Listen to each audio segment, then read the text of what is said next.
Informed Sources is made possible in part by Susie and Pierre G. Villery. With a lifetime of passion for public television, we are pleased to help underwrite Informed Sources. Please join us in supporting WYES TV.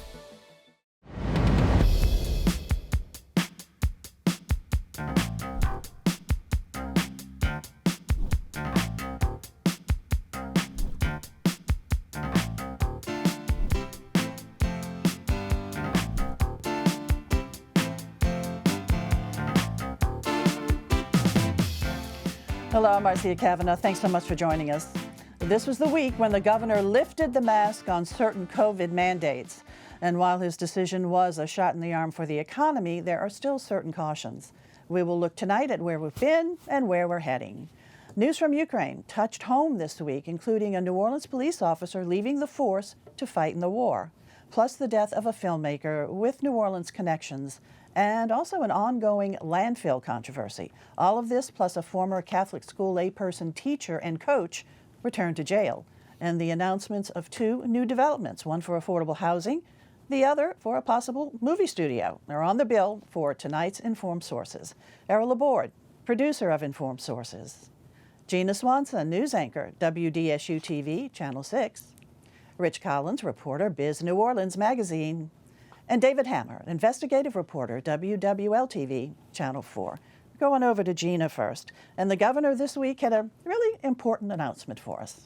That's right. Think about this. March 11th, 2020 was when the governor implemented the first emergency order when it came to the coronavirus pandemic. By March 14th of 2020, we had recorded our first COVID-related death. March 14th, 2022, fast forward, the governor announced to, the first day of the session that he is going to let that order expire. Some 730 plus days we had been under some type of statewide COVID restriction. We do know that there's still federal restrictions and some restrictions in the city of New Orleans, but this is definitely a shift in what we've seen in the last 2 years, and certainly a welcome change for lots of people, because those restrictions had the governor at odds for a while with lawmakers and, people across the state. So I think that people are embracing this change, though there's still a threat of COVID out there. Sure, that hasn't gone away, and so we always, still have to remain cautious. But as you noted, the emergency declarations that he made 2 years ago, we didn't know what we were facing at that point, other than a real big problem. But still, lawmakers challenged him on it. Because it was a tough sell for a lot, just to shut down everything. Like they were imposing the way that people went about their daily lives, imposing on how businesses were able to conduct themselves, whether it was requiring masks indoors or limiting the size of gatherings. The wedding industry was in an uproar, or people who had big event rental halls, and they would have to, verify this and check that. And so it definitely made life difficult for people who had to do business here. It was uninviting for tourists from other states who didn't necessarily have the same restrictions. So he took some heat on this for a while. And I think because his narrative has been this whole time that he's been relying on the data, at this point in the data, it kind of feels like this is the choice. I don't want to say he had to make, but what the data shows right now, with hospitalizations down, new infections rates down, deaths down, that the time was now to let it expire. Is there still an effort now to get people vaccinated, or will they back off on that now? Well, I'll say this. I think the response is changing from a pandemic to an endemic response, meaning pretty much that we understand that we are living kind of with this. And so they'll scale back on the community vaccination sites, the public testing, and all of those things, and they'll shift them more toward public health clinics and healthcare facilities. And so, yes, there's still an effort to get people vaccinated, and the governor and state health leaders will tell you that's the best way to keep these levels low and, keep new infection rates down. But there is going to be a shift in how that plays out. Yeah, we do have to see, of course, how it plays out, because as you pointed out, this virus is not going away. Over these 2 years, we did see the governor, make amendments when, to it, modifications to the emergency authorization there, the emergency declaration in terms of public health. would see the infection rates go down, he would maybe make a little shifts, but then there were times when he had to adjust. So I assume he's still poised to do that. And then he said as much in his speech. He says, listen, we are where we are right now, but we're still monitoring what's happening, globally. There are, pockets in Europe where new case rates are going up. There's a new variant out there. There's still, pharmaceutical companies lobbying for another dose of the vaccine. All these things that he's very clear about, and we're still monitoring. And he says, make no mistake. He says, I will not, I actually wrote that part down, I will not hesitate to declare another emergency if need be. But at this point, I guess he's just hopefully optimistic, if you will, that won't be necessary, but definitely still monitoring. It's also not lost on him that we have lost 16,000, more than 16,000 Louisiana residents in the last 2 years because of COVID-related issues. And so he's taking all of these things, I'm sure, into consideration. And that's at a statewide level. And we do know to a certain extent, there are federal guidelines that are still in place on public transit. And even in the city of New Orleans, hopefully we'll get an update on that in the coming days. Mayor Cantrell and her administration has said that they will have something, by the 21st, some kind of update. And the hope is that they will be relaxing restrictions as well. And that's for showing vaccine, proof of vaccination, or a negative test to get into restaurants, gyms, et cetera. Exactly. Well, I was going to ask about that, if that includes the restaurants. They should move quickly because I know a lot of those vaccination cards, including mine, are getting pretty tattered by now. Every time you have to pull them out. So we need action. Yes, yeah. Listen, I lost mine, and it was a whole debacle. So yes, definitely, I had to get the LA wallet. Yeah, exactly. It's right there if you have LA wallet. And so, of course, the governor also is noting that where things are different, in these past 2 years, because now we do have vaccines, we do have treatments, and so there's just more confidence that we can maybe keep this under control a bit. Right, and I think that that's part of the shift to trying to approach it from a pandemic to an endemic response. Like we are kind of living with this essentially as we live with the flu or other viruses that are seasonal and we have to get vaccines for every year. Right. And so there is a shift in our response to this, and yes, the vaccines are still important. Yes, COVID is still out there, but at this point, the data suggests that we don't have to have the same mitigation efforts that we've seen over the last couple of years. All right, thanks a lot, Gina. Let's go on over to David right now. A member of the New Orleans Police Department is going to go fight over in Ukraine. Yeah, it's very inspiring. There's probably not an issue that Americans are more unified on than the support for Ukraine and its fight against Russian aggression. We saw that with the address of President Volodymyr Zelensky to the joint session of Congress this week, where he was asking for America to step up its support even more, sending weapons and everything. But Harrison Paluska, a former New Orleans Police Department officer in the 6th District, is taking that to another level, because he is heading over next week to fight with the Ukrainian resistance, with the Ukrainian military. He's actually joining a Georgian Legion. That's the country of Georgia, not the state of Georgia, former Soviet Republic of Georgia. That, similar to Ukraine, has been under pressure from Russia for a long time, and they're joining the fight to help Ukraine fight off the Russian attack. And you just have to admire a kid of 24 years old who has dedicated his young life to law enforcement and has, walked the streets, the dangerous streets of New Orleans in the 6th District, and responded to urban violence. And now he's taking it to another level and going to fight a war, which he has no formal training in. But it was interesting to talk to him because I studied Ukrainian history in college, and I've been over there to Kiev and done some reporting, and he is a student of history also, and he has relatives.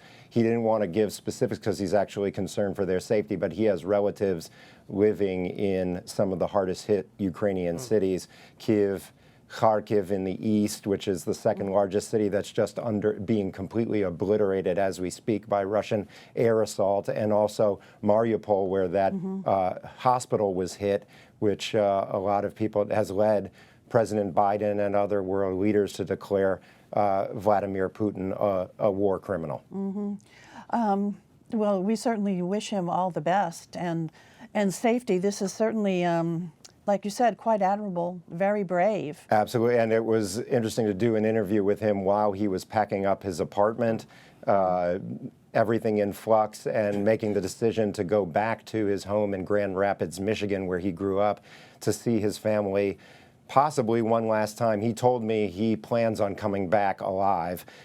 He doesn't know what his role is going to be, but he's ready to put his life on the line and make that sacrifice to defend freedom for the whole democratic world. And when, go ahead. Did he say he was planning to come back to New Orleans? Well, that's unclear. He just said that he wants to make sure that he comes back to his life in America eventually, and hopes that he'll survive. He feels pretty confident that he will, but again, it's anybody's guess when you're going to go to the front lines in a war where they're being bombarded constantly and under as much heavy artillery attack as these Ukrainian cities are. And now it's extended to the western city of Lviv, which was relatively safe all these weeks, now entering the third week, or fourth week, I should say, of the war. Now there's been direct assaults on Lviv, which is a historically western city that was never part of the historic Russian Empire. Well, we pray that certainly he does return back home to his family. And E, let's go on over to you, because we heard the story this past week of a journalist who had, a filmmaker, had some connections here to New Orleans. Yeah, it's a documentary filmmaker named Brent Renaud, he's from Memphis originally, but he's known in the documentary circles. And he got caught up in a crossfire last weekend and was just killed. That's him right there. This is at the New Orleans Film Festival in 2016, where he was given a special award for a documentary he did called Shelter. And it's about kids who were at Covenant House. And it's a great documentary. I'll tell you in a second how you can see it. And it's very touching. There it is. If you go to YouTube and look for Shelter, it's got like 5 million hits in the last few years. And when you see it, I think you can be impressed with what the kids are going through and their attitude, but also the social workers. I found to be very, very impressive in this. But anyway, he was there. He'd done this documentary in New Orleans in 2016 and got a lot of recognition for that. And he was working on another documentary, or he had worked on another documentary on kids that came from Latin American countries who also went to Covenant House and what they were facing. So he was very concerned with the passions of people. And was he caught in the crossfire, or was he targeted, his crew targeted, because we've seen journalists being targeted by Russian forces? Have they established that clearly? They've all heard of that, the crossfire, but who knows? You know, the information is not very reliable with that, with the war. So I don't think he was targeted, but I can't say for sure. And he worked with his brother. His brother was named Craig, and he survived. I think he got injured, but anyway. And I believe there was a cameraman with him in that incident also who was hospitalized, but we've also heard of 2 Fox News journalists who were killed. Yeah, absolutely. And so, you know, David, like you said, were they targeted? I guess we really don't know, but there just seems to be such random firing over there and toward residential buildings, et cetera, where, you know, people are just being injured and killed. There's an information war that's an aspect of this with, you know, propaganda, Russian propaganda, closing off portions of the world to the truth of what's going on over there. So the work of independent journalists in covering this war is absolutely critical. And it's important that you get your information from journalists like Mr. Renaud, who was there on the ground. And so the fact that journalists are being targeted and prevented from doing that job safely is obviously very disconcerting. But if part of his legacy, in addition to that, is if that documentary will have drawn attention to Covenant House and the places like that, and to support and just awareness of the kind of work that goes in those places. I mean, that's another bit of value that he brought to this. Okay, E, thanks a lot. And yes, I did see some of the Shelter documentary, and it really is hard-hitting, and it's very well done. All righty, thanks. Rich, let's go on over to you, and let's talk about some positive news for the city of New Orleans, economically positive. Tell us about 2 new pending developments. Yeah, it was an interesting week for business news. Yesterday there was the big Gina annual meeting where they talked about all the big wins from last year. You know, we had the record number of tech exits in the greater New Orleans area. We had almost $2.5 billion worth of exits. So there's a lot of optimism. And then, you know, some of the things that people get really excited about are when you hear real estate stories. And there's one that came up this week that's exciting. It's two mission-focused real estate developers. It's Gulf Coast Housing Partnership and Alembic Community Development. They've joined together along with a bunch of investors. They've got money from many, many different sources on an $80 million, 200,000 roughly square foot project that's a combination of housing, affordable housing, and on-site health care. And this is all going to go into a portion of the what has been the closed Brown's Dairy site there in Central City. So it's this prime real estate just a few blocks from downtown. And these two, one's a nonprofit, one's a for-profit, mission-driven organizations, wanted to get that property and use it for a project that would help deal with the city's affordable housing crisis. And this is just beyond the thought and idea and plan stage, right? I mean, we're moving along with this? They broke ground this week, and you know, so the contractor is Impetus, that's formerly Palmisano. The architect is CCWIVA Architecture. Yeah, so it's moving. And let me ask you, how many housing units in there? So it's roughly 200, and about half of those are going to be reserved for affordable housing for 55 and older. Okay. There's design elements in this project that are meant to encourage older folks to keep moving, lots of walking spaces, lots of like hallways that encourage that type of activity, outdoor space. And then, of course, the actual healthcare facility, right. Part of it's going to be run by DePaul Community Health Centers, which is, they already have 11 facilities around the city. And around the different neighborhoods, kind of creating medical homes, as it were, there, you know, where people can get all of their health care taken care of there for the most part. And what was interesting about this was it wasn't just the fact that it was addressing the affordable housing extreme need, but when I talked to some of the folks today at Alembic, they were saying that there's been more than $100 million invested along Aretha Castle Haley over the last 15 years, since Katrina. And it's beautiful. I mean, you see so much good infrastructure down there now, a lot of businesses, but they don't have a lot of foot traffic. And so they're hoping that by putting this community right there along Aretha Castle Haley, it's going to increase foot traffic that will help those small businesses. All right, and another potential development coming up in New Orleans East. Yeah, this one's a sexy in Hollywood. It's early on, but just the news broke that New Orleans native movie star and often on-screen superhero Anthony Mackey has purchased a 20-acre site in New Orleans East, and the word is he's planning to develop a movie studio. He's he's been in films for 20 years, and he's recently pivoted to doing some production work, and now he's got this property that people are saying is very likely for the purpose of creating what they hope is the first end-to-end movie studio in New Orleans. So not just a place where somebody rents to come use a soundstage, but literally you get a script, you develop the script, and you make the movie. Now that's conjecture, and I'm adding to it, so I should be careful. But that's the hope.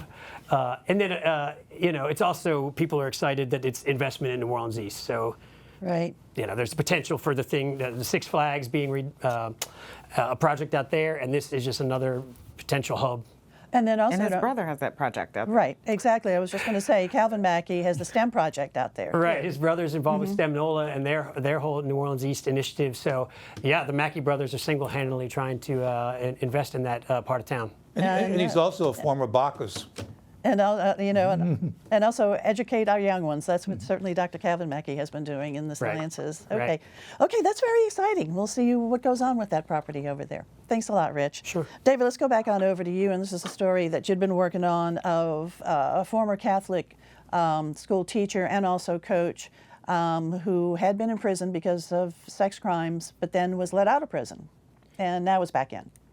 Right, exactly. Well, there's several different elements to this story, so I'll try to, keep it brief. But Brian Mathern, he was a coach and teacher, and he was at Sacred Heart of Jesus School in Norco. This was back in the 80s and 90s, and then he was arrested and he pled guilty to sexual molestation, child molestation charges, involving 17 kids back in 1999, and he was sentenced in 2000 to 29 years, 11 months, and 29 days, and it was 1 day short of 30 years, specifically so that he would not be able to get out for good time or parole or any other eligibility, and it's specifically laid out in the sentencing documents.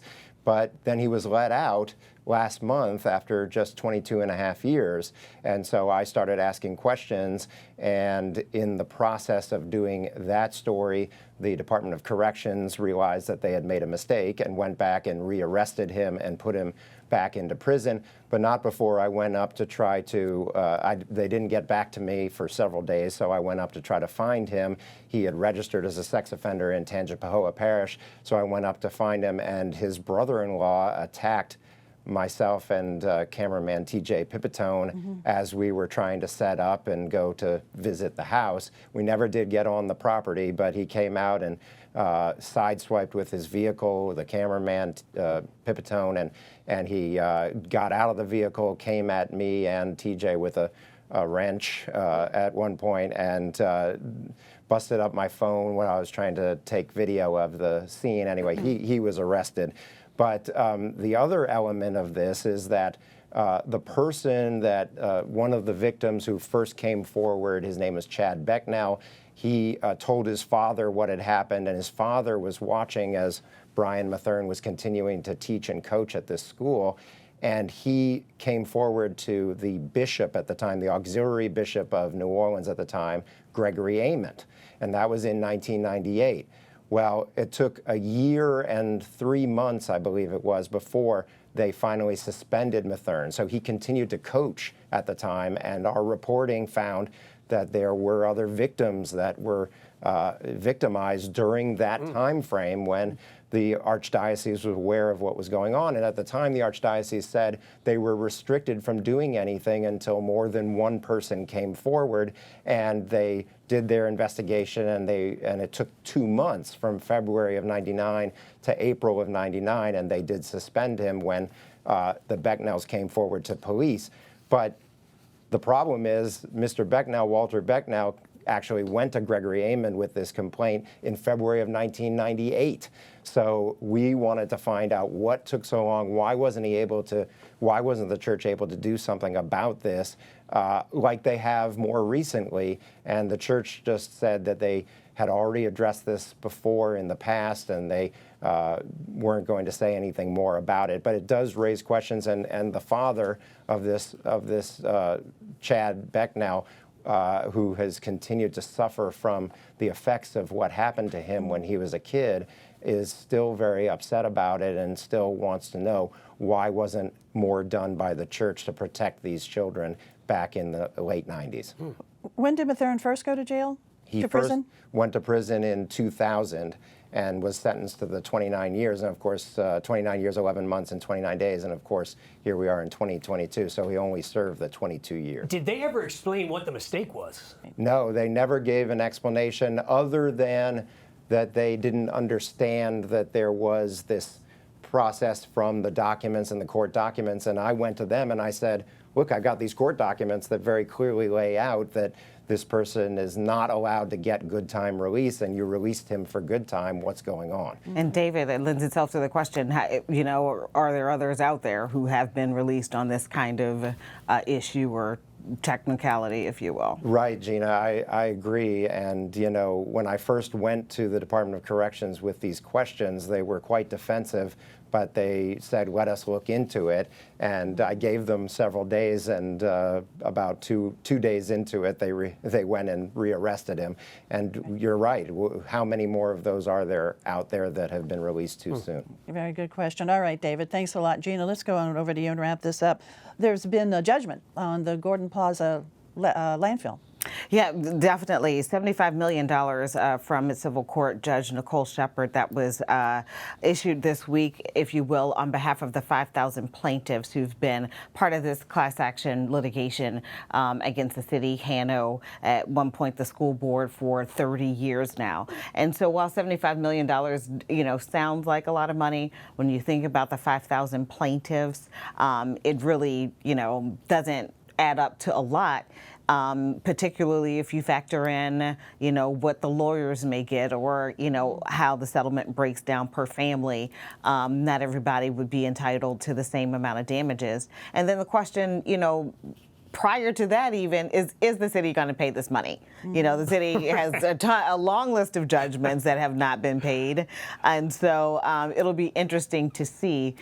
People have started calling Suzette Bagneris, the attorney, like, where's my check? And, it'll just be interesting to see if it actually happens. But Suzette Bagneris has said that she feels more confident now than she's ever felt that, there'll be some movement here. She says that they've been, I guess, entertaining creative ways to get this funded. And so she said there could be some movement soon, in a couple of months. So we'll certainly be looking forward to that. Are folks still living there? There are families still living there. And, I know Gordon Plaza recently has been the face of this. We've seen, the protest at City Hall and this and that. But this, the Agriculture Street landfill covered not just Gordon Plaza, but parts of the Liberty Terrace neighborhood, parts of Press Park. Moton School was also there. There was a strip mall. There were some townhomes there, and also 67 other single-family homes that were built on this site. And, I stray away from giving my opinions, but this, to me, was egregious because it was a known Superfund site. And historically, these were Black working-class families who were placed on this toxic dump being sold the American dream. You, too, can own a home, but there are 150 toxins in the soil. 50 of them are known carcinogens. Okay. All right, so 75 mil. We'll see how this will be distributed and when. All right, guys, other stories real quick. We're going to have to be. E, to you first. The Downtown Development District has a program to help try to combat graffiti. Graffiti on private property, the owner can arrange to have the DDD pay for half of the repair of the graffiti. All righty, Gina, back to you. The community of Wallace organizing against a planned grain elevator in their small town. There should be some movement on that. They've appealed to all the environmental agencies. Hopefully, we will see something happening there soon in St. John Parish. All right, Rich? At the Gina Inc. Luncheon yesterday, there was an interesting conversation about how the unrest in Europe, combined with the pandemic, has and will continue to disrupt supply chains, which could actually be an opportunity for South Louisiana ports to get a bigger share of goods coming through. Okay. All right. David. Kenner Mayor Ben Zahn is facing a very tough re-election battle against Police Chief Mike Glazer, and it all happens amid a federal corruption investigation. All right. And that election is coming up when? David? Coming up next Saturday, the 26th. All right, guys. Thanks a lot for being here. Thank you all for joining us. See you again next week for Informed Sources. Have a good evening. Bye, guys.